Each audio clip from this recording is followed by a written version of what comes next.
మోసం చేసైనా సరే మీరు అనుకున్నదే సాధిస్తారు. మీనాక్షి,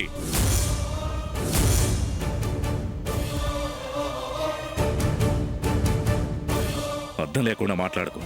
నిన్ను బాధ పెట్టాలన్న ఉద్దేశం నాకుంటే కొడుకును చూపించు అని నీ వెంట పడాల్సిన అవసరం నాకు లేదు.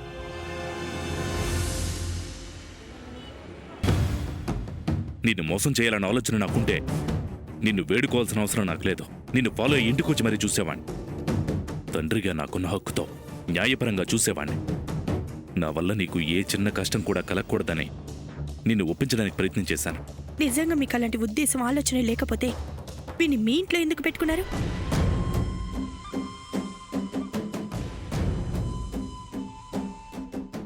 ఏంటి మేడం ఇది? మా సార్కి కొడుకంటే ప్రాణం. ఆయన తన కొడుకుని చూస్తే తప్పేంటి? దానికి మీరెందుకింత రాద్ధాంతం చేస్తున్నారు? ఏంటి రవి గారు, రాతంతం చేస్తున్నానా? నా బాధ మీకేం తెలుసు రవి గారు? ఈయన వల్ల నేను పడిన నరకం మీకు తెలుసా? అనుభవించిన శిక్ష మీకు తెలుసా? ఈ మనిషి వల్ల నా గుండె ఎంత పగిలిపోయిందో మీకు తెలుసా? ఈయన వల్ల ఇప్పటికే నా కూతుర్ని పోగొట్టుకున్నాను. ఇక నా కొడుకుని పోగొట్టుకోవడానికి నేను సిద్ధంగా లేను. అనవసరంగా నోరు పారేసుకోకు మీనాక్షి. నేనేం వాడిని ఇంటికి రమ్మని పిలవలేదు. నాకు నేనుగా ఇంట్లో ఉంచుకోలేదు. నువ్వు ఊరు వెళ్ళమన్నామని అది ఇష్టం లేక నీకు తెలియకుండా వచ్చి నా దగ్గర ఉన్నాడు. అదే నేను ఊరెళ్ళమంటే వెళ్లకుండా ఇక్కడున్నాడని మీకు తెలుసు కదా. నిజంగా విన్ని మాయ చేసి మీ దగ్గర ఉంచుకోవాలన్న ఆలోచన లేకపోతే మీరేం చేయాలి? అమ్మకు అబద్ధం చెప్పడం తప్పు, మోసం చేసి ఇలా ఉండడం తప్పు అని తిట్టి నా దగ్గరికి తీసుకొని వచ్చి అప్పగించాలి.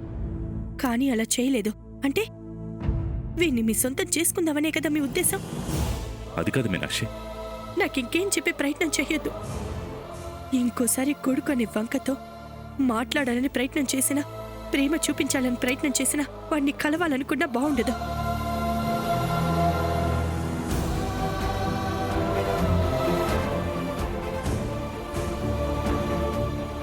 ఏంటి సార్ ఇది?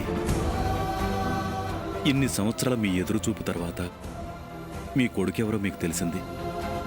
వాడింకా మీకు దగ్గరవ్వకముందే, ప్రేమగా దగ్గరకు తీసుకోకముందే మేడం వాణ్ణి మీకు దూరం చేసేసింది. నా జీవితం ఇంత రవే. నేను కోరుకున్నదేదీ నాకు దక్కదు. నేను ప్రేమించింది నాకు సొంతం కాదు. నా నుదుటి రాతో నా దౌర్భాగ్యం ఆ దేవుడు ఎందుకిలా రాశాడో నాకు అర్థం కావట్లేదు రవి.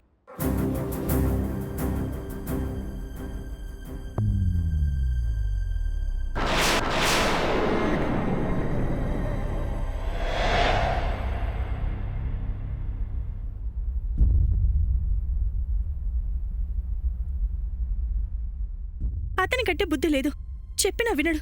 నీ బుద్ధివేంద్రా? నువ్వెన్నిసార్లు నాకు మాటిచ్చావు అతని దగ్గరికి వెళ్ళను, మాట్లాడను అని. అదంతా అబద్ధమా? పై పై మాటలేనా?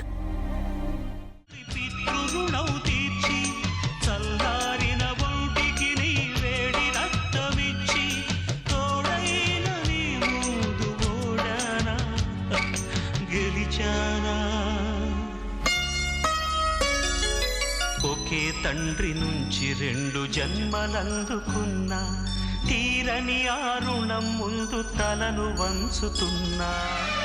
పగలే గడిచింది, పడమర పిలిచింది, వయసు పండి వారుతున్న సూర్యుని నేను. కాచుకున్న కాళరాత్రి గెలిచేసులు వేమిటో, కాటుక నది ఈదొచ్చిన నువ్వు చెప్పు వింటాను. రాత్రి కరిగింది, మళ్ళీ ఒక్కసారి నాన్నని పిలవా? నాన్నా, ఇప్పుడిప్పుడే ఉదయిస్తున్నాను.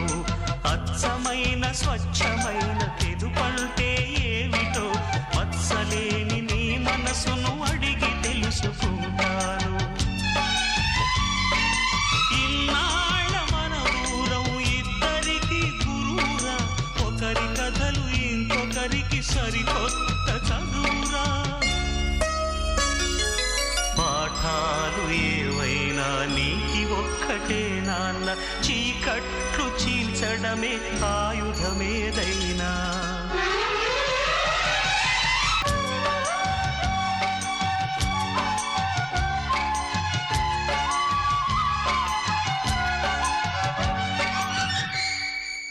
జీవితంలో ఇంకొకసారి నాన్న అని పిలవమని నన్ను అడగొద్దు సీనియర్.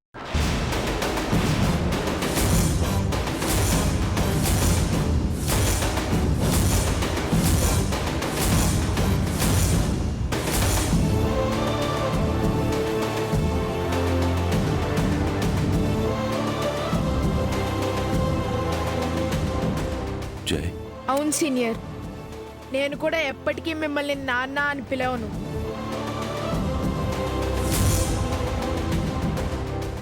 ఎందుకంటే అలా పిలవటం నాకు ఇష్టం లేదు.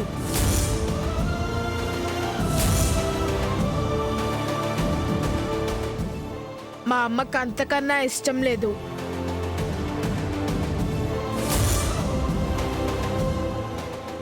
మీరు నన్ను మా అమ్మని ఇబ్బంది పెట్టకండి.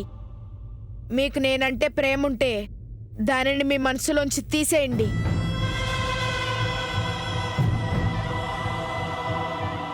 జై, అలా మాట్లాడుకో.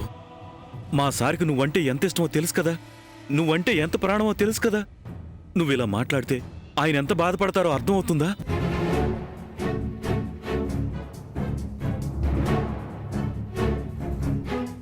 చూడండి సీనియర్, నేను మీ కొడుకును కాదు, మా అమ్మకు మాత్రమే కొడుకుని. మీతో మాట్లాడితే, మిమ్మల్ని కలిస్తే అను దూరమైనట్టు నేను కూడా తనకి ఎక్కడ దూరం అవుతానో అని మా అమ్మ చాలా భయపడుతుంది.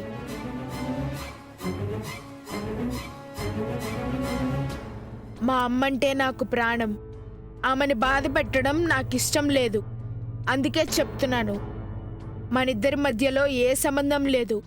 సీనియర్ జూనియర్ సంబంధం మాత్రమే ఉంటుంది.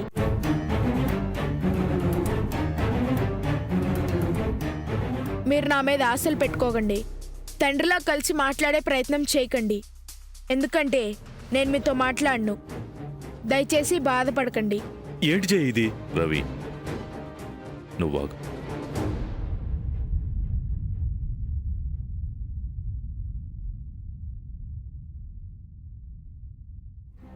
నువ్వు ప్రేమగా నాన్న అని పిలిస్తే నేను ఆ క్షణం అర్థం చేసుకోలేకపోయాను. నువ్వు జీవితాంతం ఆ పిలుపు ప్రాప్తం లేదని చెప్పడానికి అలా పిలిచావు కదా.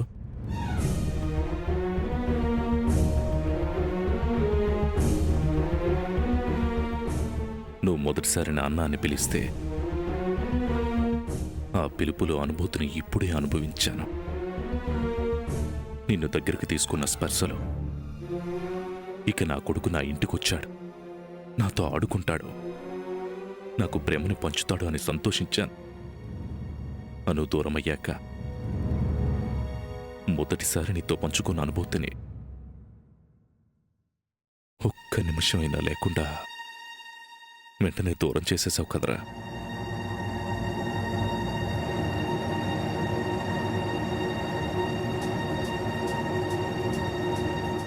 చూడండి, ఈ ప్రేమనే నేను పెట్టుకోవద్దు అని చెప్తున్నాను. ఇంతకు ముందులా మీరు అను మీద మాత్రమే ప్రేమ ఉంచుకోండి. అను ఉండుంటే అలాగే ప్రేమించేవాణ్ణి. ఆ ప్రేమలో నా బంగారు తల్లిని అద్భుతంగా చూసుకునేవాణ్ణి. కానీ లేదు కదరా, నన్ను వదిలేసి శాశ్వతంగా వెళ్ళిపోయింది. వాసుదేవ్ని మాట్లాడుతున్నాను. ఏ వాసుదేవ్? అను నాన్ననే. ఇప్పుడు మీరు అడిగిన దానికి సమాధానం చెప్పాల్సిన అవసరం నాకు లేదు. అను గురించి ప్లీజ్ డిస్టర్బ్ చేయొద్దని చెప్పానా? ఫోన్ పెట్టేయండి. నేను నాతో తీసుకొస్తాను. ఈ నాన్న నీకోసం వస్తున్నాడు.